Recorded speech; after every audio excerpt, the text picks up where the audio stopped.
Any of that stuff, what's going to make you a really, really good entrepreneur is first and foremost, y'all got to become great marketers, period. And then you got to become a good salesman. Then you got to become a good ally.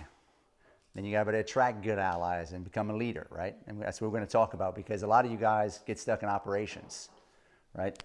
And some of you guys have already seen this presentation already, or this part of the group, but a lot of you guys are not good marketers yet. How many of you guys are doing direct-to-seller marketing right now? Raise your hand. Yeah, just a few of y'all got. So one part of the triangle, direct-to-seller marketing. Essentially, a marketer, right? You have to become a good marketer. The reason why every business I've ever got into, I always blew it up. It's not really because I'm smart. It's not really because I'm a great operator. It's because I'm a great marketer.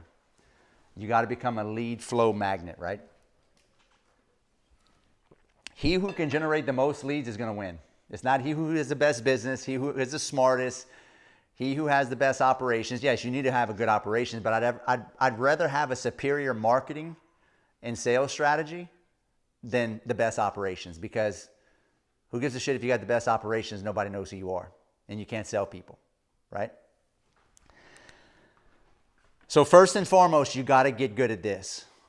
You have to learn all the techniques in this business, right? You know, direct mail, right? Mail, which has been kind of slacking on me lately. I feel like my cost per acquisition has been going up and up. I got to figure that out. I don't know if it's the market, and it could be the market. The market's really weird right now. Who here is doing direct mail? Raise your hand. 1, 2, 3, 4. Have y'all seen it's been kind of weird? I mean, you've talked about that. It's tougher to find a deal, it seems like. It's getting, yeah, the cost per acquisition. I mean, this year wasn't so bad. So like February was good for me. March was pretty good, but then this past month seems like Yes, it's just this month. I don't know if it's the tariffs. Yeah, everything went up this quarter. Have you seen a slowdown too? Materials went up April 1st. Have you seen a slowdown too? Not in roofing, no. Not in roofs. not In real estate, I've seen a slowdown this month really bad. Shingles went up 15-20%. Yeah. I'm not getting near the calls I used to get with Yep. the same amount of mailers. Yep. Doing more mailers and getting less Yes. than half the fucking Yes. calls. Me too. And that's why I don't know if it's my mailing company or it's the economy. I don't think it's a mailing company. Yeah. I mean, I don't know. I really don't know. I hope it's not. You're using the same mailers? The same? Yeah, but I use 2 companies, and it's the same. It's the same. Okay. Yeah, same problem. It's the same results. Yeah. And you're using the same one that I'm using, REI Print Mail. Yeah. Okay. Well, that's good to know. That gives me some data. So we recently been doing Text Blast. For you guys that need any Text Blast services, me and Chris Fontenot partnered up and are offering Text Blast. The reason I do like Text Blast is I can touch 5 times the amount of people for the same cost. So if I spend $5,000 in direct mail, I'm going to roughly mail 6,800 to 7,000 people. And that's going to cost me $5,000. With Text Blast, I can spend $3,500 and hit 20,000 people. So that's definitely helped our lead flow. Like one of the riverfront properties you saw that we bought, that was from the Text Blast. I'll say about the text blast too, it shoots you the address too, so you can look at it before Yeah. you get on the call. Yes, And that's a big thing. that takes a whole step out of it. Yeah. It saves you some time. Yeah. That's a good point. Do you have a strategy to close? I have a hard time. Like, it just seems like they're all bull crap. What? The text blast. As far Like, I just don't, I find, like, sure, I get a bunch of them, but they're all like, if you're going to offer me X amount of dollars. Yeah, don't worry about calling me. Yeah. Yeah, if they talking like that, I'm not calling them. Me neither, but. Yeah. They have to say, yeah, I'm interested. What's your price? That's the bare minimum. Have you done it long enough to tell the difference if mailers are better leads or the same shit? I've only been doing Text Blast for going on 60 days now, and I closed one deal, and I have 2 deals under contract. One's a foreclosure in Youngsville I'm working, and another one's a deal we have under contract in Lafayette, a little rental property. I was just better sell wholesale, make $7,500, and one I'm working. So I don't know. It's only been roughly 45 to 60 days. I'll know in another 2 months. I need to give it at least 3 months. That'll give me enough data. But as of now, it's working better than mail. And it's a whole lot cheaper. Are you even considering, if this goes great, you could be like, fuck mail? No, I'm going to always do mail. Okay. I just think we're going through some kind of weird thing, I hope. I've been doing mail for 11 years. It's tried and true. It's just, People respond to that text message though. how's it what? A lot of people respond to that text message more than an email or. Yeah, that's right. It's easier. It's right. Well, you got to think, it's right in your face. A lot of people get a lot of other junk mail. So you got to think of the psychology of text blast. It's right in your face. You hear a ting and you pick up your phone, you have to look at it. You have to look at it. You will look at it. With direct mail, you see, oh, I got one. You won't, a lot of people don't even open that shit and throw it away. But Mama Ruth had a good point. He goes, yeah, but you're losing the old people with text blast. That's the only issue. That's why I'm not going to, That's why I haven't done it yet. that's why I'm not stopping. My people that I'm buying from It's old people. is mostly people that's not even smart enough to text. Yeah. I'm just being honest. No, Yep. No, it's the truth. I got one under contract right now, he can't use his phone. That's why I've been able to Can't even use send a direct picture. mail. No. Hey, the last 5 deals I did, we had to go meet them with a pen and paper because they don't do Yeah, that. that's my They're like, I don't like technology. That's why I'm not going to stop doing direct mail. I'm just, like I'm trying to find out where they live. Yeah. Hey, what's your name? Who's the house in? Right. You know that gas station with the big oak tree? Yeah. Turn left right there. I'm like, dude, I don't know where you at. yeah. Yeah, well, yeah, that's right. Yeah, I'm down Smith Street. Come down, you'll see, I'm right by the store, yeah. You know where the old Walmart was? Yeah. I get that. That's- They try to give you directions. They don't, hey, dude, I got maps. Dude, You ever heard of maps? I'm 700 miles from there. Yeah. I remember when I first started trying to get them to drop a pin. Go try to explain to someone how to drop a pin on their map. Shit, I don't even know. how Or to the talk best to is you. I can't understand them, and I say, hey, I can't understand your accent's a little rough. It's hard to understand you. Can you just text me? Oh, honey, I don't know how to text. Right? I mean, so that's why I won't stop direct mail. So, but what I will do is just back off on the direct mail, maybe, and just add more text blast. Dude, this marketing game is always moving, stretching, going one place, going another. Dude, 8 years ago, I didn't do any direct mail. All I did was PPC, SEO, and Facebook ads, and I smashed it. I was doing the most deals I did in Lafayette before I went nationwide. I did 18 deals just in Lafayette. Patty, you remember those days? How good? It was good back then. Y'all weren't in the game yet back then. It was the heyday of real estate. I was closing a deal every other day, or every single day, just in Lafayette. Those days are over with. But you're going to have to get creative, and you're going to have to add in more layers, right? And you're going to have to start doing things that are maybe cheaper, right? Like bandit signs. I'm about to go back putting out bandit signs. I'm really about to go start putting out bandit signs. And I used to put out 300 or 400. I ain't scared. I'll go out there and put out bandit signs. I'm going to start doing more bandit signs. Are those lists for the text, like homeowners? I got one of your texts from. You got one of my texts? Yeah, I guess Yeah. my young house. Do you respond? No, I was about to mess with you and be like, my grandma gave me 10 houses. I don't know what to do with them. I'd have been the first one to call. I forgot to mess with you. Bandit signs, using your brand, right? Just posting on social media. So social media. Every one of you guys should be posted on social media. MLS. I'm really bullish on MLS right now. MLS, y'all need to start getting with realtors and making a bunch of offers, especially on lots and land. That's one asset class too that I like that you can get really good deals on is land on MLS, because people are willing to give that shit away because they got it inherited, or they got it 40 years ago and they paid $1,000 an acre for it, and they think 10,000 acres is a great deal for them. Chris, Yep. are you paying for ads on Facebook? No, I don't do PPC or Facebook ads anymore. They don't work. That's what I was saying. 10 years ago, all I did was PPC, SEO, and Facebook. That shit stopped.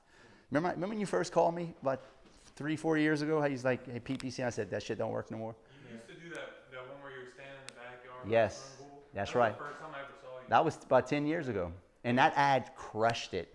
It had 1 million views between Lafayette and Baton Rouge. And I would get probably 2 or 3 deals a month just off that one Facebook ad, spending only $2,000. I was spending maybe $1,500 to $2,000 a month in ads. It doesn't work anymore. They changed all their algorithms. None of it works. Just for real estate, though. Just for real estate. Yeah, just for real estate. Yep. It works for other companies. Yeah, it'll work for other companies. You can't target no more. Yeah, you can't target real estate. Yeah. Yeah, first time I saw Chris was like 7 years ago walking in front of the Mississippi Bridge. Yeah, in front of Baton Rouge. That's right. That's one of the ads I ran for Facebook. And it worked. It worked. Yeah. That's the one I did in Baton Rouge, and the one you saw in my backyard was the run I was running in Lafayette. So every one of you guys should be, I would, look, if you ain't got a bunch of money, start with the band. Are you talking about me? He didn't give me If you ain't got no money and y'all want to just get, for you new guys, like, what's your name again, sir? Wayne. If I'm Wayne, I'm coming to the group. I'm going to get some bandit signs. I'm going to start posting on social media. I'm going to get a realtor and start making a bunch of offers. Or maybe I'm going to do a text blasting campaign with us. You don't have to do $3,500. We have $1,500 product and a $2,500 product a month. And that could be more affordable for you. But for $3,500, you can hit 20,000 people. For $2,500, you can hit 10,000 people. And for $1,500 a month, you can hit 5,000 people. But for you new guys just getting started, direct mail, I'm just going to be honest with you. I don't know if I used to push direct mail. Unless something changes, I'd be doing y'all a disservice to say, hey, keep doing direct mail because right now it's tanking. Go ahead, Andre. I want to add to that. When I came here the first time in 2022, Chris is sitting here, power of social media, yada, yada. Everybody pull your phone out and make a post about finding mobile home parks. I was the only one I think that didn't, and this dude next to me bitched at me and was like, why are you not doing it? Why you didn't come here? So I said, well, shit. I made a post, and we landed a 63-unit mobile home park. Badass deal. Yep. I was like, well, that worked. I started doing it. The next 6 months, I made $180,000 wholesaler. His first year. All of social media posts. Zero ad spend. He did it all from social media. Yeah. Now, it's not the same way no more. No, But you wore out your crowd. In the beginning, it's like anything new. You're going to get a lot of inflow, but then after that, it levels out. Yeah. And I told you that. Remember I told you, I said, hey, it's going to level out. Yeah. Yep. You can't just continue to just post. You're going to have to spend money on ads. Yep. But it worked. I'd have never done it if we didn't. Right. If that dude didn't tell me that, I probably never would have made it. You know who told him to do that? Chris Lee. Yeah. Oh. Chris Lee told him. I posted that I was looking for a mobile home park to buy, and my cousin, who I talked to like all the time, called me and goes, "I didn't know you was buying real estate." Well, yeah. Well, I'm playing golf with my buddy Jim. He wants to sell a mobile home park. Call him tomorrow, and that's what we Yeah, did. me and Taylor and Sell it sulfur. dude, I got one for y'all in sulfur. You can have it. Taking an ass whooping and one in sulfur. That's another story. But we got to get good at direct to seller marketing, right? Because he who can generate the most leads is going to win. You know, whether you like him or not, Grant Cardone is as wealthy as he is, not because he's a better entrepreneur than y'all, because he's a better marketer than y'all. That dude's a marketing machine. Everywhere. He's omnipresent on every He was spending, what, $1 million a month? million a month in ads. Yeah. And that's how he blew up. That's how he blew up his brand. Yep. No, I don't know if you could get away with that now because it's saturated, but a lot of this is timing. A lot of this is the market, but you'll have to get good at that. For all you new guys, just get in the group. You got to get. Bo was just telling a story. You know, when he first got in the group, he didn't understand all these concepts: direct to seller marketing, raising money, partnering up with allies. You know, he told me how much money he made the first year, then second year, and what he's going to make this year. Dude, it's astronomical, right? That's the power of just knowing simple concepts, and these are simple concepts, right? He's a simple dude. Huh? You're a simple I'm a simple dude. That's why I like triangles. It's straight lines. I can just touch each point. And the other thing is, If you don't find a market lot, I swear to you. It's my fault. Jesus Christ. Raising private money. All of you guys got to get good at raising private money. Otherwise, you're not going to bet a scale. Who in here has ever raised private money? Anybody in here raise private money? Raise your hand. A little bit. Okay. But if you're in my group longer than a year and you have not raised any private money, you should just go ahead and quit, because you're not going to better do anything I'm teaching you. If you're not going to do this, then you definitely are not going to do this, which is the most important. Is what? Build a brand. You have to build a brand, because building a brand will help raising private money. It will help you with direct to seller marketing, and it will help you attract the best allies. How y'all think y'all got here? Because I'm a good marketer. How y'all think y'all found me? From my brand. How you think some of you guys are partners with me? Because we're all allies. because you know, like, and trust me from the brand, because it goes back to what? The marketing. This is all symbiotic. It all touches. This is logic by association. That's why I like triangles, because it's just basic, simple stuff, the foundation. All you got to do is get, if this is the core of Allies right here, the core of all of what I teach is this right here, this triangle.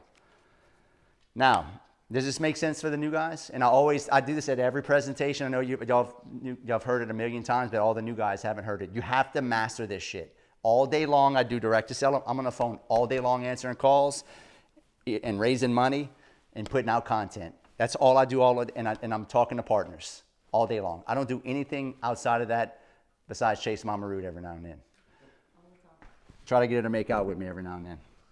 All right. And tell them how important it is to raise money and not use your own money. Oh, that's huge. I mean, At the beginning, in the beginning, if you got a little bit of money, it's kind of good to use your own money because it makes you a good steward of money because you're not going to want to lose money. I've seen a lot of guys go sideways where they built a brand before they've used their own money. I use my own money. The first $20 million in my portfolio, I built with my own money. You have to get reputable. That's right. Nobody's gonna give you money if you That's have exactly right, Bo. And that's why it was easy for me to raise money because I did it first. So you got to be careful. If you got a little bit of money, you should honestly do your first. Like you remember you telling me you're going to buy some trailers first with your own money. That's a good idea, because you're not going to treat other people's money good unless you know how to treat your own money good first. I did all my deals with my own money first, but you don't want to do that long term, or you're just not going to scale. A lot of people get stuck and they hit a wall because when you start getting to scale and you start buying assets, you're not going to. No, dude, nobody in here has got $10-20 million in their checking account. Nobody, right? You ain't got it. Most people on the planet don't have it. But you can get 20-30 people, you know, that each got $200,000 or $300,000 to throw in every time you need a deal, and you'll never have to stop. Every deal, every badass unicorn deal that I have right now is the foundation of me understanding this triangle and mastering it. The 10.5 acres, Cody, that I bought, how you think I got that? A letter that I sent to an old lady. She got that from her great-grandmother, who paid like probably, I don't know what she said. It was nothing. I think they paid something so retardedly stupid. I think it was maybe $50 or $100 an acre, and I gave her $50,000 an acre, but it appraised for $150,000 an acre. It wasn't my job to tell her it was worth $150,000. It's not my job at all. And people would say, "Well, that's unethical." No, really, it's unethical. What? It's your job to not play fair. It's not your job to try to get everybody the best deal. It's your job for your family and your best interest to get the best deal for you. Do I lie? No. Do I steal? No. Do I cheat? Yes. I cheat legally, morally, and ethically. And I do that through direct-to-seller marketing. If I go and send a direct mail piece to a lady and ask her what she wants, and she tells me she wants $50,000 for it, and I know it's worth $150,000, am I going to stop them doing it and say, "Oh, I'm sorry, listen, your property's worth $100,000 more an acre. Let me go ahead and give you $1.5 million for it instead of $500,000. Is that good business practice? No. So get out of your head right now. It's risky. Well, that's very risky. So, But I paid $50,000 an acre for that property I'm about to develop with Cody. He's going to build me what we're going to talk about too in the next thing here. You know, we're going to talk about assets that are doing really well right now that I feel like are going to make it through this cycle. But everything y'all see me doing is a derivation of all this right here. How do you find people for private money like You build a brand on social media. That's or you network. You shake hands and kiss babies. You talk to everybody in this room. Just find out what they do. Yeah. Yeah, just network, and then Just like that. and then start posting on social media that you're doing deals. And look, this takes courage. Yeah. Actually, so we're financing our house that we're getting, and we were looking at another house before then, and the mortgage guy, just asking the mortgage guy, "Hey, do you know any guys that, would be willing to supply some money for this deal?" And my mortgage guy even sent me somebody. We didn't end up going through with the house, just because it didn't make sense. But just ask the mortgage guy, ask the people who are lending the money. They might know somebody that they can Who's got the money? contribute to. Yeah. I think you Somewhere to also, start. you keep to your word and do exactly what you say you're gonna do. I think that goes a long way, Yeah. And that, I can get money because everyone knows that I do exactly what I said. yes, that's key too, is being somebody worthy of trust, right? I've stroked checks for, you know, deals that I'm losing money on just to make sure my private money lenders are made whole, right? Many a times. And that goes a long way. I mean, if they know that they trust you with their money, you just got to be a good guy. I mean, just be a good dude, right? Be a good dude, and you'll attract this, right? Does all this make sense? Master the foundation for all you new guys. Y'all need to start doing some. If I'm new to the group, and this is no pitch trying to sell my own service that I'm offering, but I'm doing text blasts. I'm gonna do some bandit signs, and I'm gonna post on social media, and I'm gonna make a bunch of offers on MLS right now. I'm gonna probably stay away from direct mail right now, even though I'm still doing it because I'm still getting deals from it. But it's few and far between. And some of you guys may have to burn through 8-10 grand before you get a deal. And I don't want to see you guys do that and blow your stack of cash when you can do all this stuff and get a lot more leads. Any questions before I move on? Mama, go grab my book so I can see if there might be a green one in there that writes better. And we ain't got no any markers anywhere? Are you texting the same lead or direct mail? Yes.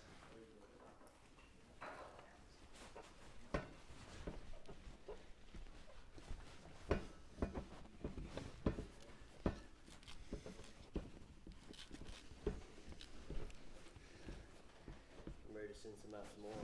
Text. Who are you using? That's right. All right.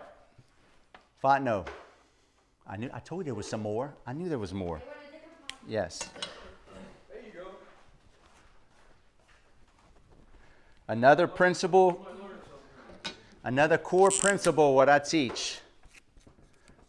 Fast, medium, and slow money.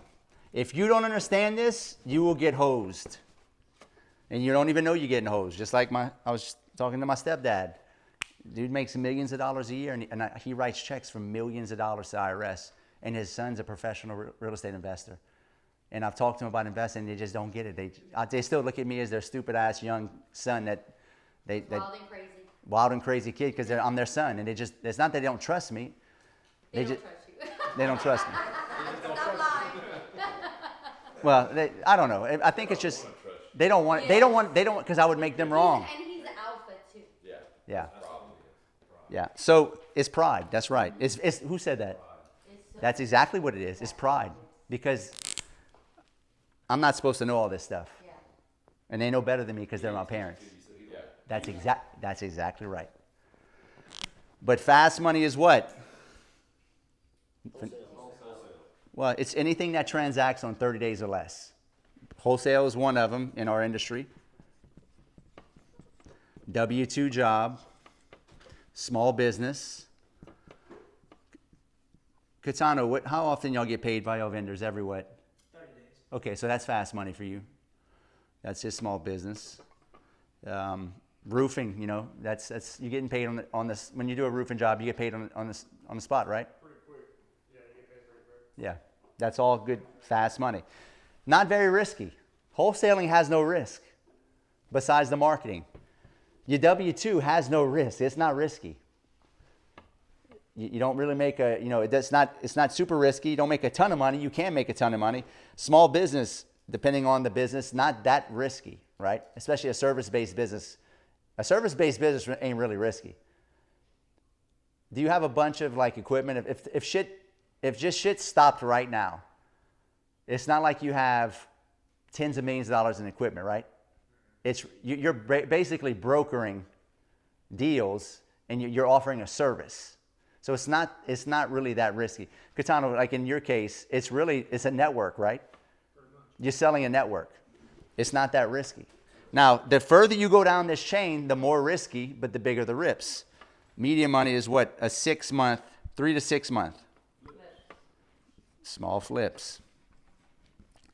GCs, right? Contractors. They get paid every 3 to 6 months. Small land development deals. Hey, we do that commercial bill. You better not pay me every 6 months. Land home packages. Trailer packages. You like how I write like a 2-year-old? Not very more risky, but bigger rips, right? But this is a little bit more risky. Slow money. What's slow money? Buy and hold. Buy and hold. Land development. 401k. Yep. That's pretty slow. Cryptocurrency. Yep. That's gambling. That's down here. Who's doing? Yeah, gambling, crypto. Y'all ain't doing that shit, are y'all? I got a little bit. You got a little bit? I used $1 million of private money to buy some yesterday. Is that cool? Is that a good idea? Yeah. Believe it or not, I know guys that mortgaged their whole house and did that. They pulled a second mortgage on the house and just leveraged out, lost everything they had. Buy and hold. How many of you guys thought that you get into real estate, you could buy a bunch of rental property and sell off in the sunset? I thought that. I think most people saw, and I think, I hate to say this, but Robert Kiyosaki wrote that book, Rich Dad, Poor Dad, buy what? Assets.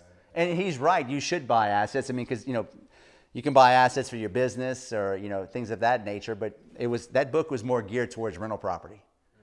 And that's how I took it, because right after I read it, what's the first thing we did? We went and bought 33 single-family homes thinking we could quit the lube shops and mechanic business if I bought enough rental property. And I soon to come to find out that, rental property is not passive income. It's not. It's not even close to passive income. The only thing I know that's passive income is lending, right? That's probably the only thing closest to passive income is becoming the bank. But you have to work all three of these buckets, but you don't start with this one. You start with fast money. Then you roll it into medium money. Then you roll it into slow money. Because fast money is less risky. You're going to stack your cash. Who here has a W-2? Raise a hand. Okay, good. So what you need to do next is you need to get a side hustle from your W-2. Get your side. I love what Bo's doing with the roofing. He's got the roofing and he's got wholesaling. He's got 2 side hustles. Now he's about to start doing, you're starting to do flips, and now you're about to do trailer land home package. Most of my side hustles I made double. Then what's your job? Side hustles I made double than what I'm making at my W-2. But it gave you peace of mind to keep your W-2 while you're doing it. It gives you a little bit of peace of mind. If you got a good W-2 job and you have freedom where you can do a side hustle, dude, don't quit your W-2. Especially right now, yeah. So you go from fast and you work your way in to medium money. You're going to pay taxes on your fast money. You don't need to worry about jumping all the way to slow money to get away from taxes.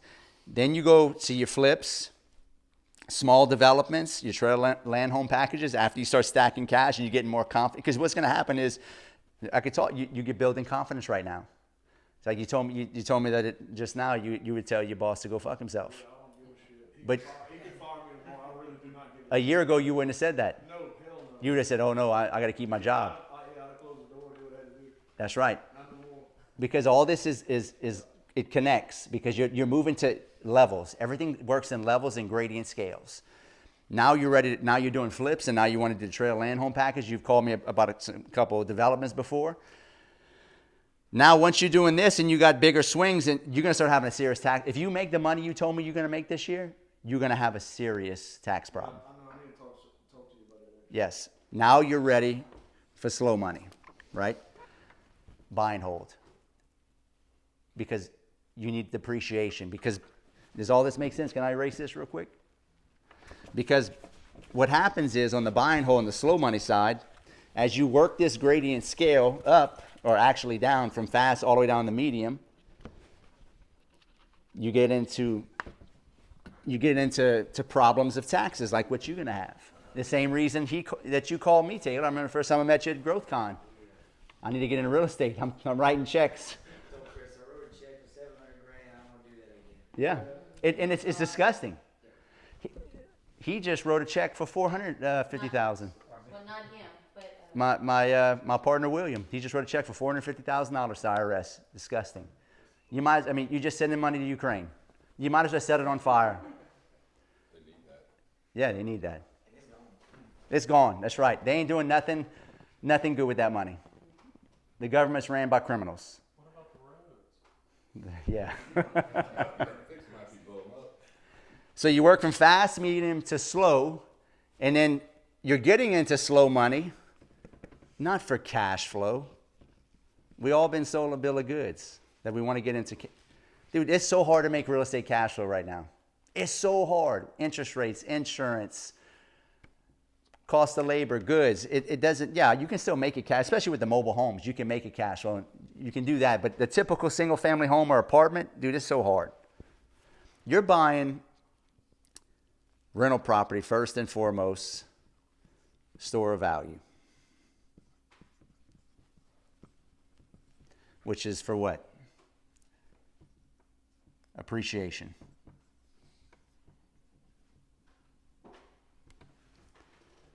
Two,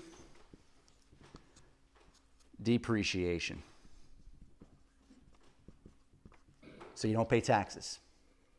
This is why you need to get into, once you get that massive tax, but you probably need to keep a couple of the properties toward the end of the year. Well, I was gonna have a tax problem this year. I had to end up mass accelerating everything. Yeah. She had to write, everything I had, we had to write off. So now this year I have absolutely nothing.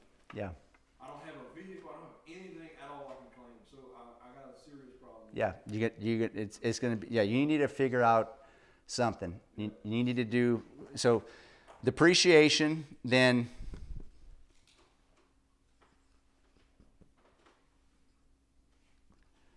principal pay down,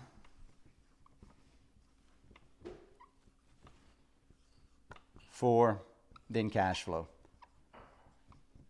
That's what slow money's for. Dude, if you want to make a bunch of money, you don't go buy a bunch of rental property. You start a business. If you don't want to pay a bunch of taxes, you don't start a business. You go buy real estate. And you do what? Costs, segregation,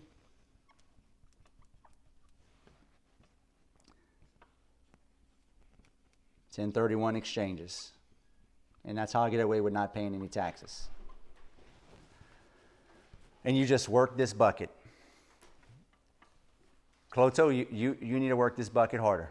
Absolutely. If you come back next year, by the end of this year, and you tell me you have to write a check like you did last year, you're not paying attention. I'm gonna buy a place on the beach. Like a Dude, it farm or listen, something. exactly. Listen, even if you know you got a $300,000 or $400,000 tax bill, even if you can't find that good of a deal, go buy a vacation home that you know you're going to at least use, that can at least pay for itself. Even if it don't pay for itself, if you got to put $10,000, $20,000 a year into it just to keep it, You'd have paid that on a vacation anyway. not even, yeah, you pay that on vacation, but you're going to write a check for $300,000 to the IRS, or go buy a beach house that you pay maybe $500,000-$600,000 for, and you could use it. Then you do a cost segregation, and you don't pay any of those taxes, and you keep all your money. And now you got this asset that you can write off, right? Some of them can still float themselves. Yeah, some of them can float themselves. Like the Broken Bow is going to float itself here in the next month or two. And well, actually, no, this month it started floating itself. The first couple months was tough because it depends on where you buy it. You know, we're at in the season when they're renting. But like the little condo we just bought in Destin, dude, that thing was projected to do 65. We already booked it out through the whole year. It's going to do 90, 95. You know, so you get the right ones, you can make them cash. That one's going to net 30, 35,000. Now Patty's managing it, so that helps. So you can get properties that do really well with cash flow. But dude, it's so much easier to make money with a business than trying to get it with rental property. Now, what rental properties are the way to go, right? Does this make sense? You make sense, new guys?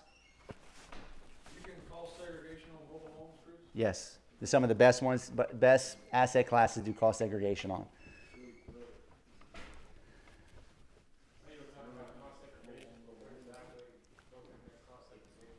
Well, you don't do it. You call a cost segregation guy. I can give you my guy's. He spoke at the last event in Broken Bow. I can give you his number, and he can do all that for you. It's accelerated depreciation. You can usually depreciate over 27 and a half years, but they take it and it's forced depreciation all into 1 year, and you take all of it up front, and it costs typically anywhere from $1,500 to $3,500. But for every $100,000 in rental property you buy, if you do a cost seg for every $100,000, it's roughly $30K in savings and taxes. So, case in point that The first year, right? Chris? yes, year one. Year one. Year one. Okay. Whereas if you take the 100,000 and you do regular depreciation, you have to break it up over 27 and a half years. And they just do it over 27 and a half years. So you don't get the whole thing, but you're getting it all up front on a cost segregation. And then on, But if you don't keep it for 27 and a half years, you have to pay it back. it's called a reclaim. That's right. You got a guy, Chris? Yeah, I have a guy. You decide to sell in 5 years, so you gotta Yeah. pay it. We usually do this on properties We only do it the broken boat property. I paid 1.75 million. I bought that property from a park I made $1 million on. The down payment. So let's give an example so you don't understand how to not pay taxes legally. So this is the broken boat cabin I just bought. This is what I paid for it. I got a 30-year loan at I think it was 7.25. I put $500,000 down.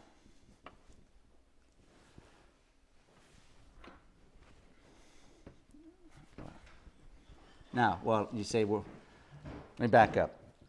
I sold a mobile home park for $1 million gain. Right here, you're talking about the 1031. Yeah, let's back up. Let's show you the whole process. I sold a park for $1 million gain. I took 500,000 of that, which was the down payment for the 1.75, and I rolled it into this via a 1031 exchange. That wipes out that $500,000 right away. I don't pay taxes on that. So the new property, you have to be holding it for a certain period Yes. before you can do that? Wait, what do you mean? The $1 million property I sold that I made $1 million on, you have to hold it for a year to do a 1031 exchange. You got to hold the property for one whole year. Okay. I put $500,000 into this property. Now I took the other $500,000 and I paid off a couple properties I have here in Lafayette, some single-family homes. So that is taxable because I paid, even though I didn't keep the cash, I paid down properties and created equity. That's still a taxable gain. So what do I do on that other $500,000? I 1031 exchange the 500 in this, and then I'm gonna cost segregate the property after. So in September, I'm gonna cost segregate this. So I'm gonna get this 1.75 roughly equals right at 531,000 in cost savings. It's gonna cost me 35. I'm gonna pay a CPA $3,500. I'm not a CPA. have a contact. That'll do it. The cost segregation guys in charge. He said that'll roughly cost you about $3,500. I remember you had a coaching call with him. Yeah, I had a coaching call with him. That's right. He came to Terry the T. What's his name? Terry? Is it David? No, Terry. Oh, TRT Terry. Yeah, we call him TRT Terry.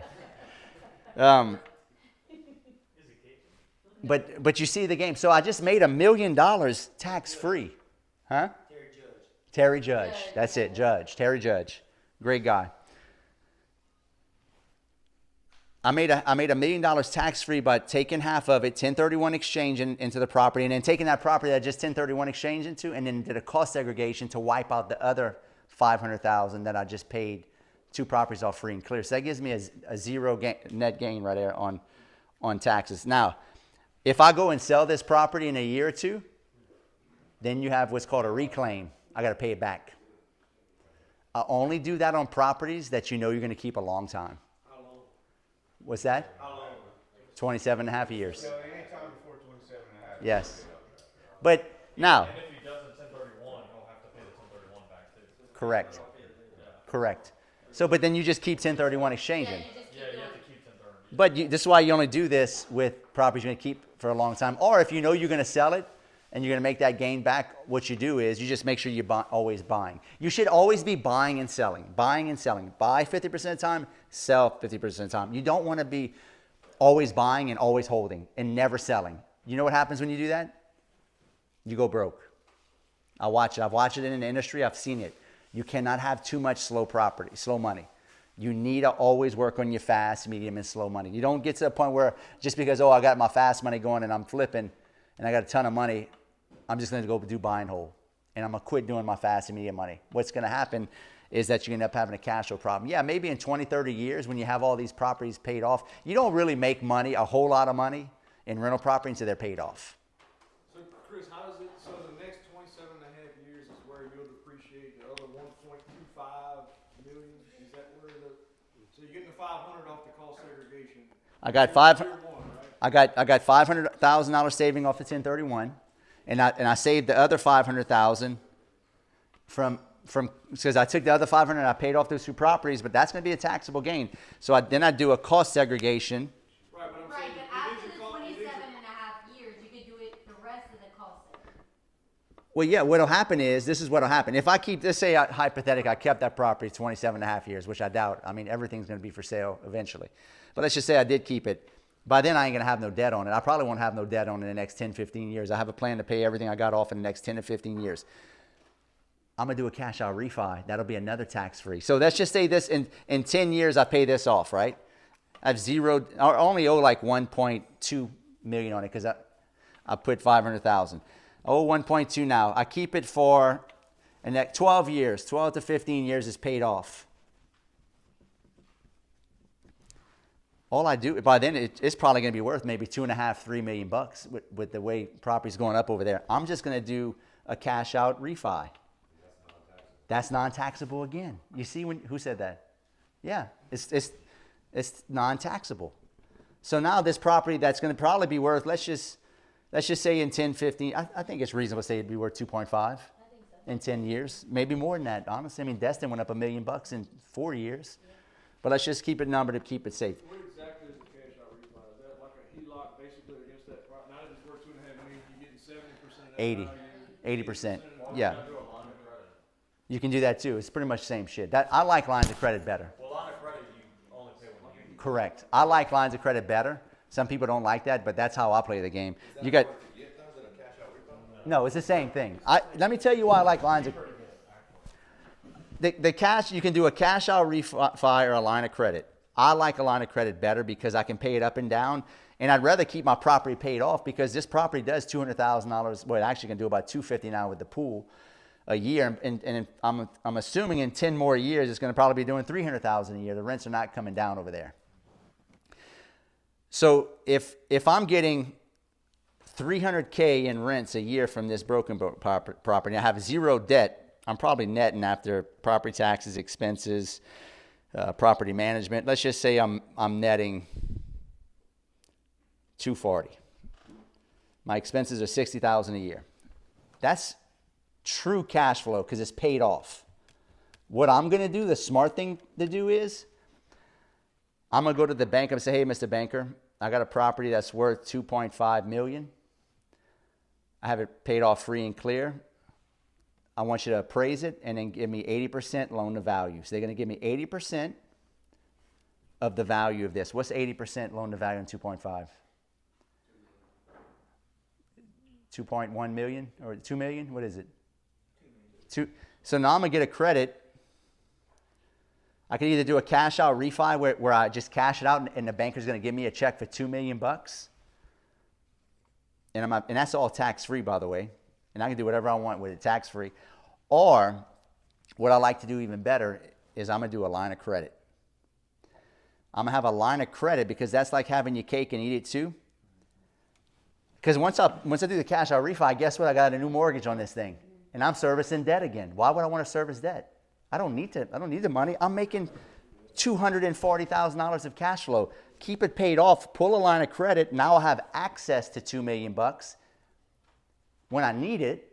But if I'm not using it, I'm still at 100% zero debt. So my true net is going to be $240,000. But in case I want to use it to get in, this is the power of real estate.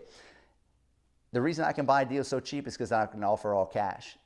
I can go to somebody that wants to sell their property and I say, hey man, I'll buy your property. I know you said you want $1 million and you're telling me how good of a deal and it's worth 1.5, but I'll write you a check right now for $550,000 and I'll close on this thing this Friday. You know how powerful that is to say I can write you a check for 1.5 or for whatever I just said, $500,000. That's super powerful. And I just pull it from my line of credit. I go buy that deal and then I refinance it and then pay off that particular property and pay back myself back and then pay down that line of credit. And you use this as a tool to buy, and I'd rather keep the cash flow with no debt and just have lines of credit. Does that make sense? Yeah, you can get like 85% loan to value, and I've seen up to 90. That's on your first mortgage. So Chris, you would only Not on, not, Only for- yeah, not on business. Yeah, but you're paid off right here, huh? Yeah, I'm paid off, but nobody's gonna, That's first line. That's yeah, first line. well, no, on your primary residence, you can get like 85 to 90. But like for guys like me, who have LLCs, you're not gonna get 90. You're gonna get 80. They want their loan to value to be at 80. I got you. But your primary residence sometimes, I don't even know if they're doing. You still seeing that Yeah, I 90 did a primary one. for 90? Yeah. Wow, yeah. You would only use that line of credit for fast money stuff, right? So in other words, you wouldn't go buy a long-term buy and hold with that $2 million on your line of credit. You would be Well, here's where it gets even more. stuff like that. Here's yeah. So let me answer. This is where it gets even better. You see how this just keeps building, where you just rolling money, rolling. Now, this is where you play the game. When you build a good reputations with the banks like I have, I don't put any money down on a lot of deals. Zero money because they trust they can do. I was just telling you that, Cody. That line, the big old storage, the $2.5 million storage that we're going to be building. I'm gonna probably build that no money down because I know how to capture equity on the buy side from what? The triangle, direct to seller marketing, capturing equity. When you have a line of credit like this, two things.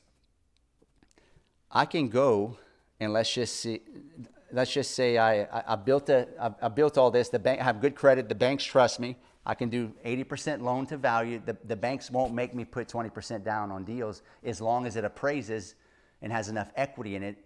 They'll take it as is. So what I do is you take this $2 million line of credit and you find a property that's worth $1 million from a motivated seller.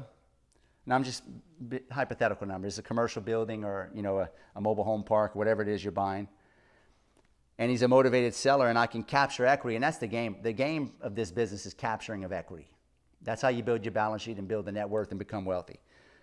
Through direct to seller marketing. I can buy a $500,000 asset for 50 cents on the dollar via my line of credit, right?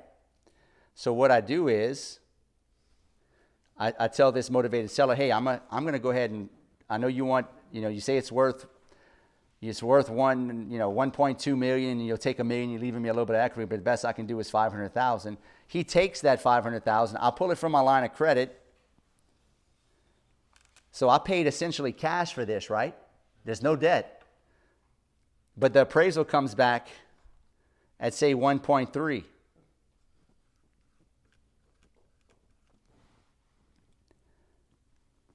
I can go back to that banker, and I've done this before, so I'm showing you how to do this.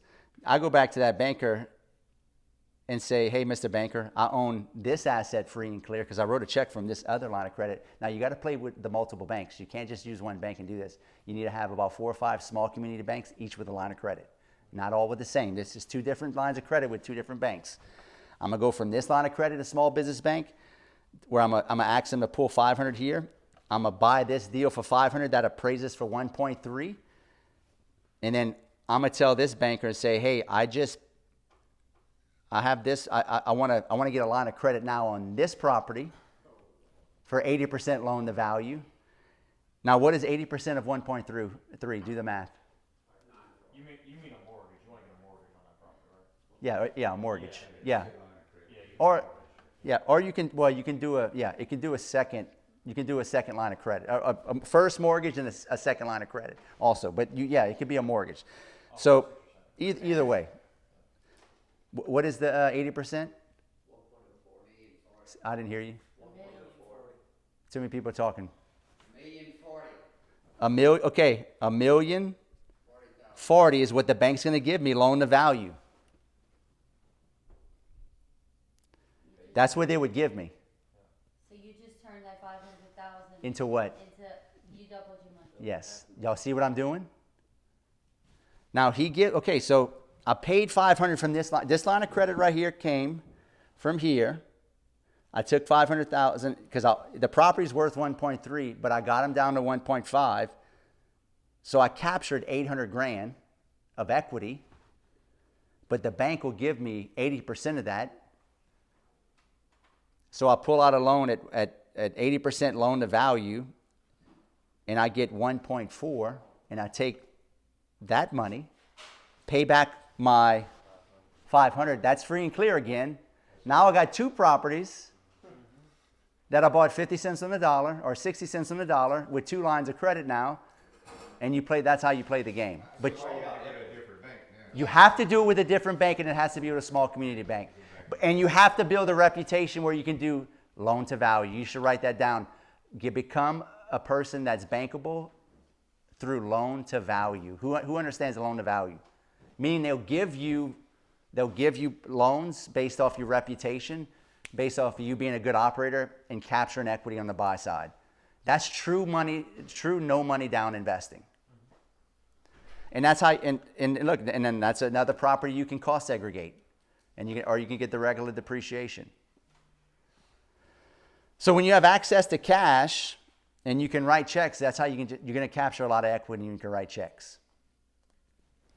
Did I go over a lot of people said that was kind of too deep? Did anybody not understand that? Every time you do kind of a complex deal like that, do you consult with a CPA before you go? Or No. Absolutely. Absolutely not. You just kind of learn. A CPA would tell you that listen, you don't get financial advice from people that have never done it. Do you know how many deals a real estate attorney told me not to do with some of the best deals I've ever done? Case in point, Cody, that deal that I bought that you're going to be developing, my attorney told me not to buy that deal because they were putting a roundabout there. Yep. Oh, that's stupid. Yeah, that's stupid. Exactly. The So city's paying y'all, right? now the city's paying And us. the roundabout creates value, more value. But he's not a real estate wealth builder. He's a real estate compliance officer for the state of Louisiana. Why would I get any real estate advice from him? Think about that. The same thing with CPAs. You don't get financial advice from a CPA. They're tax compliance officers for the IRS. They're barely a business owner. Yes. And they don't even own any real estate most of the time. It's ridiculous. This is why our kids are being educated. That's why we pull all our kids out of the school system. Our kids are being educated by teachers that hate their jobs that make 40 grand a year and are living just above poverty. And that's who teaches our kids. Nothing against teachers. But we're getting our information from the wrong people. We're told to get a job, go to school, get a good job, you do a 401k, and do the stock market thing. Look how that's worked out for America the past 60, 70, 80 years. Dude, we're in a lot of trouble. Because they don't want you to learn this. They don't want, this is how the rich do it. This is how the wealthy do it. And I had to learn all this from reading, studying, masterminds, coaching, networking, all of what y'all doing. And when you learn this, dude, you can't help but to be wealthy. And you ain't gonna ever go back. You can't unsee this. It's like the Matrix. Who keeps track of all the 7% that you're paying for the? Okay, that's a. And the money going in, money going out. Like who's keeping track? In the beginning, what you talking about the private money that I use? So you got private money, then you got equity. So you're dealing with the bank. Now. Yep. Yeah, I got. Then you have. How you keep up with all of it? How do you Yeah, Jan. I got 4 girls in office. Yeah. I got Jan, Becky, Megan, And my mom. Cynthia. We got 4 girls in office plus Patty. Patty's not in the day-to-day operations. Patty's in. I'm not a numbers person. Patty's in. On the. She's working deals with me and running the Airbnbs and stuff and helping me flip. But we got 4 girls in office. 1 head honcho girl named Jan that runs all the operation. Who I trained. Girl doesn't even have a high school diploma. She doesn't even have a high school diploma. But I paid a CPA $30,000 to train her how to do all the CPA stuff. That was 20 years ago. She trained his girl, and she didn't even have a high school diploma. But she knows more about money and flowcharts and P&Ls and taxes and all that than most people do. But you have to have a team. What y'all see I'm doing is a team. And then I've got 22 partners across the country. A few of them are in here. Dude, you ain't gonna outwork me because you can't outwork 25 partners. And you ain't gonna out-finesse me because I know how to market. And you ain't gonna outbuy me because I can raise money. And you ain't gonna outreach me because I can build a brand. You ain't gonna outdo me because I got too many partners. And I know the game. And it's not because I'm better than y'all, it's because I know more than y'all about this game.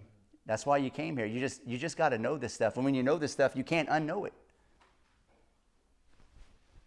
How do you know, let's say this property that you call seg and you sell it 15 years later, how do you know what you owe back? Like you have to pay back the stuff Your books will show all that. It shows when you bought it, when you did a cost seg. That's why you have to keep clean books. Year by year. Yeah, but if you're doing a cost seg, you're taking it all up front. So So that, you divide that but by you divide that. 27 and a half, and then how many years you Okay, sold. so- Yeah. See, you think you don't need to even worry about that. You know why? Because that's bandwidth that you don't need to worry about. You should only be worried about revenue generating activities. I don't even think about that. I don't care. That's not my job. That's for the bean counters. Let the bean counters figure all that out. Focus on driving revenue. And then the taxes you do owe 10 years later will be peanuts compared to if you paid it 10 years before because of inflation. He's Yeah. never gonna owe taxes. I'll never pay taxes. I doubt it. And they'll die with him, so his kids won't, they'll get him. Yeah, we're going to set up a trust here soon, and we'll transfer all of our assets into a trust, and that way the kids won't pay any taxes too. And that's how the super rich get away with, they put all their money in trust funds and basically funnel everything to where you don't have to pay the death tax. They get away with even giving the government 50% of everything they own. That's a whole nother. They need to get a fund, or not a fund. We had several calls and our eyes crossed every time. No, on but we- the but we- trust stuff. Trust. We need to get somebody. Who would want to learn about a trust? That's some cool stuff. I'm going to get somebody over here for the next meetup on trust. We've never text me that to my phone, from your phone. You can have Dan Kramer for a minute. Yeah, but he's not. He's an amateur on it. He's not a pro. I know a guy that's a pro, and I got a guy that's come and talk at the Allies Mastermind, who's the best fund setup guy in the country. He did Robert Kiyosaki's and Ken McElroy's. Y'all saw the guy I posted, the last speaker. Who said it? Yes, his name is Marcio. He works at Robert Kiyosaki and Ken McElroy. Y'all know who Ken McElroy is? He owns 10,000 apartments. He's Robert Kiyosaki's partner on all the apartments. He does all their funds. He's the man on how to set up funds and structure them legally to where you can raise all the money you want legally. I haven't gotten that level where I feel like I want to do a fund, because I feel like funds are, that's next. When you start in funds, that's next level. There's layers to this, right? Make sense? Any questions? You can do this with flipping too and no money down with the banks. That's right. But you have to have a reputation. You can get away with it. I can get away with it. But if you're just starting, you may have to put 20% down. When I was just starting, I had to put 20% down. My first flip, I didn't do it with no money down. I had to put 20%. You have to build your reputation and show goodwill and show that you know what you're doing. Unless you got an amazing deal. Yeah. You can pad your renovation budget. Now, one more thing I'm going to show you guys before we wrap it up. You're probably asking, well, Chris, how do you get yourself in all these deals and you keep it all together? One more triangle. You do have an excellent memory. Say again? You have a good memory. Yeah, I can remember shit. I'm terrible. There's 3 component parts of a deal. All you gotta do is break everything down into its simplicity, and you can piecemeal it and section everything off, right? You got to, and this is on the slow money side, right? How do you have so many partners? How do you partner? You got the deal, the actual deal itself. You got the money, and you got operations, and you got allies. Every single deal has every one of these parts. In the beginning, you may want to start off with a single family home and just to get your feet wet, or just a mobile home. When you start buying, big commercial property, you're talking about millions of dollars. Or if you're buying, big apartments or mobile home parks, RV parks, whatever it may be, or land development, somebody finds the deal, somebody's going to bring the money, and somebody's going to do operations. And it's all going to be allies, right? I don't want to be tied up in operations, because that's going to be the heaviest, most cumbersome part, right? Doing rehabs and all that stuff, that shit's hard. It's hard as fuck. This is why it's important to get really good at what? Direct-to-seller marketing. So you can find all the deals and raise private money, because he who finds all the deals and can raise all the money controls the deal. Actually, he who finds the deal controls the deal. So this is why I tell you guys, get really good at finding deals, get really good at raising capital, fuck operations, partner up with the guy who can't raise money, who doesn't have a brand, who doesn't do direct-to-seller marketing, and who can't raise money. That's what you're kind of starting to do, Andre. It's, yeah. 3 different partners in 3 Yeah. different markets, and it's fucking working awesome. It works. It fucking works. Yes. I've got like 7 or 8 deals I'm working on right now. I've never seen. Yes. And it's just all from this freaking model. But it takes almost a year or two of seeing it because you don't understand it. Because you used to ask me, how the fuck are you doing all this, Chris? And you'd ask that over and over. I don't understand how you're doing it. This is how I do it. I get really good at finding deals through direct. So the other triangle matches this triangle perpendicularly. Direct to seller marketing.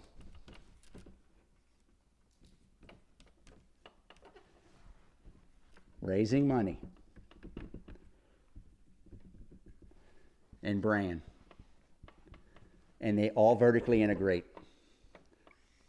Because direct to seller marketing helps me get more deals, therefore helps me control. Well, hold on, back up. Direct to seller marketing helps me find more deals. Raising money helps me get access to people that have money. And then my brand, people know me from all over the country and from getting in rooms like this, so I can partner up with good operators who want a piece of the pie, but they don't know how to find deals yet, and they can't raise private money. And you just piece off pieces of this. This is 30% or 40% of equity. This is 30% of equity, and this typically gets 30% equity. Now, this is big. Does a lot of work.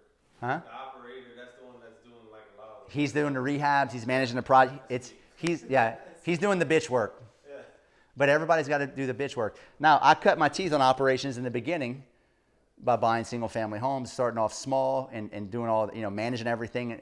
You have to build up to this. A lot of this shit happens over years. So you can go straight to what he's doing, Andre's doing, because the fastest way to go to skip all this, where do you think you're going to get the best at to master all this? Finding the deal. But what do you think is more powerful than all of it? Dude, the brand is senior to everything. Because the brand will get you more deals and money because people know, like, and trust you. There's order of importance. Yet direct to seller marketing is super important. Raising money is super important. The brand, but this is senior to everything. What if you sell the brand? And I can't. How you? Getting the deals, but you don't What do you mean? How am I gonna sell my brand? I am the brand. No, like, okay, what if I create the brand? Yep. Start getting all the deals. But I gotta pass on all these deals. I don't have the money. I don't understand what Well, you you're just.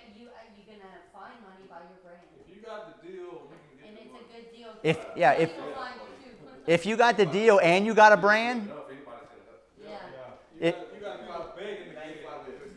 How many people know, like, I was a welder forever. I know how to fucking do a lot of shit.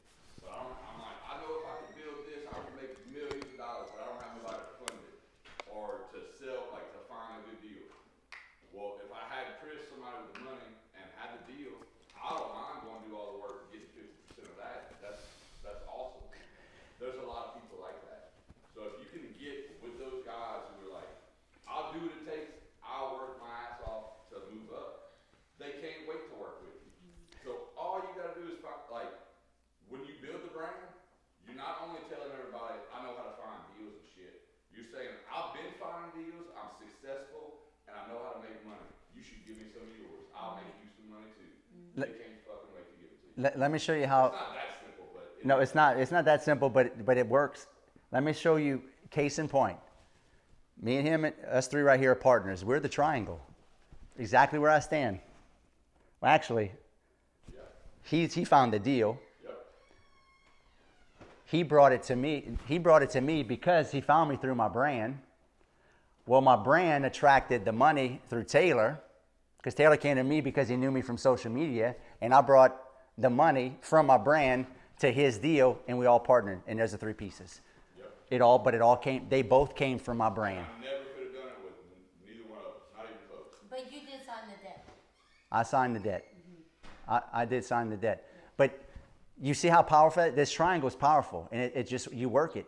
But the brand is still senior. You still need direct to seller market. If you do all three, like I do all three of these, you don't have to build the brand, but you're not going to outpace a guy that has a brand. I'm sorry. Add this to that whole equation. I went to that park twice. How many times have you been there? How long we had it? 2 years? 2 years. Okay. He's got a team management.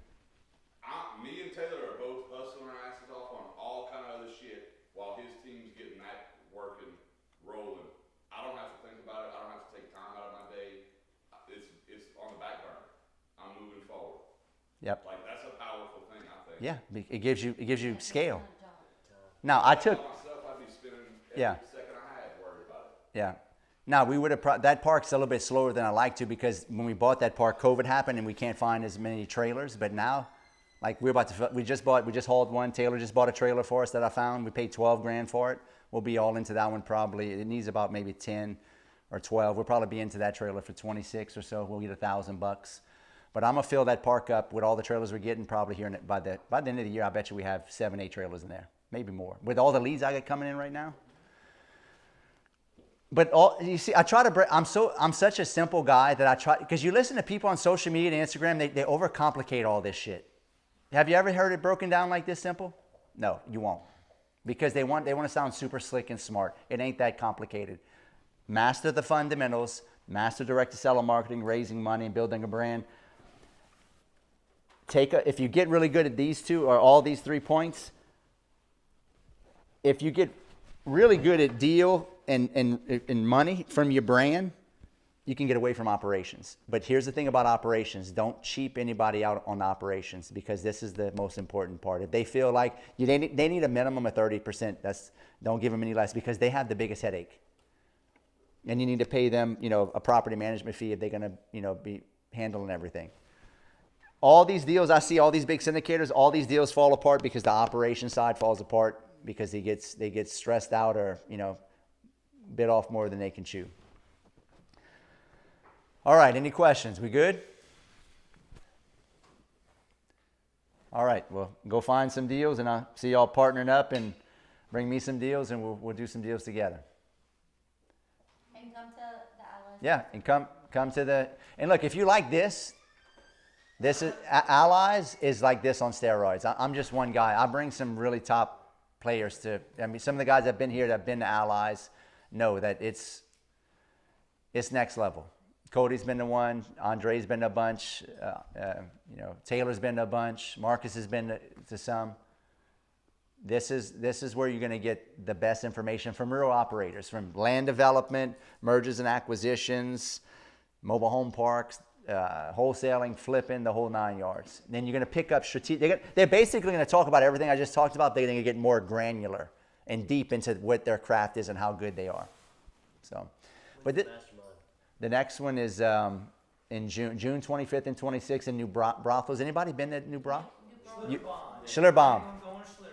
That's right. Bring your kids. Who's been to Schlitterbaum? Anybody been to Schlitterbaum? We did this on purpose, Yeah. because every time we have a June mastermind, people are like, well, I'm on vacation with my kids. Well, you can do both, because there's so much cool stuff to do. Yeah. You can get Schlitterbaum has housing. So are you gonna buy one in New Braunfels? Oh, I already thought about it. I'm gonna fall in love with the place, and I want a place on the river out there. Yep. Well, it is good. Yeah. It's nice. It's an up and coming city. Yeah. Yep. $1,500 a night, kind of thing. Yeah. But bring your kids, bring your family. Try to get your wife out here. Good job when you're bringing your wives. Dude, listen, when you get your wife, like, you think my wife 10 years ago didn't know any about this stuff. She didn't understand. She said, I don't want to go to any of these masterminds. I had to trick her into coming to a mastermind one time, and she never looked back because they don't understand. You ever heard information like this before? I'm trying to get mine on the same page so we can get rolling. That's right. That's why she's here. It's like I had sex for the first time after seeing this. Huh? No, it's for real. It's like it's like, shit, man, I can do that. I can make money. Can't unsee it. You can't unsee what you just saw because nobody teaches you this shit. You're not gonna see this on the internet. Hell no, you're not going to see this on the net. Internet guru. No. Never gonna show you. No, they're just selling you a bill of goods. This is the exact formula to how to do it, because I do it, and it works. It doesn't mean it's not hard. I don't want to. This shit's super hard. You're gonna have a lot of stress. I got a park right now. I'm so upside down on that I'm losing tons of money on. Sulfur. Yeah. But tell them why. Yeah. So Yeah. they can not do what we. So I got a park. I bought 19 parks in the past 10 years, by the way. 2 of which we lost money on. One I lost $75,000 on. I wrote a check to get out of it. But this other park I bought in Sulphur in 2021 at the top of the peak of the market. It was a 27 unit in Sulphur. It was getting $1,350 to $1,500 a month. It was full. It was getting per trailer. 3 bedroom, 1 bath. It was right next to all the plants in Sulphur. And it was so much work, and it was busy as all shit. It was getting like $30,000 or $28,000 a month. was like, fuck, I'm gonna buy this deal. I bought it for what I bought, 1.4 million. I bought it for. And it had paved roads. Like, Nice metal, all metal roofs, paved roads is nice. Full. I kid you not, I closed on it. The plants laid off everybody, and the park went empty 2 weeks later. Not empty. It lost 50% of its people in 2 weeks after I bought it, and then slowly just lost more and more over the next 2 years. And we have 3 people in that park right now. Yeah. It's all based on plant work. Don't ever buy. So what did I learn from that? I didn't know what I learned. Don't ever buy anything based off of plant workers because it's temporary. Yeah, boom or bust. Yeah. Now LNG supposed to fire back up. Who's from Lake Charles area? It's about to explode. Wait, It's tell me, I need to know. okay, Patty. Let me. All the workers in Louisiana have never been in the history of Louisiana ever in the next 3 years, I think. Her dad Might works be for wrong. Worley. I'm telling you, it's about to blow up. Okay, Patty, y'all be quiet. Say that. Okay, stop talking.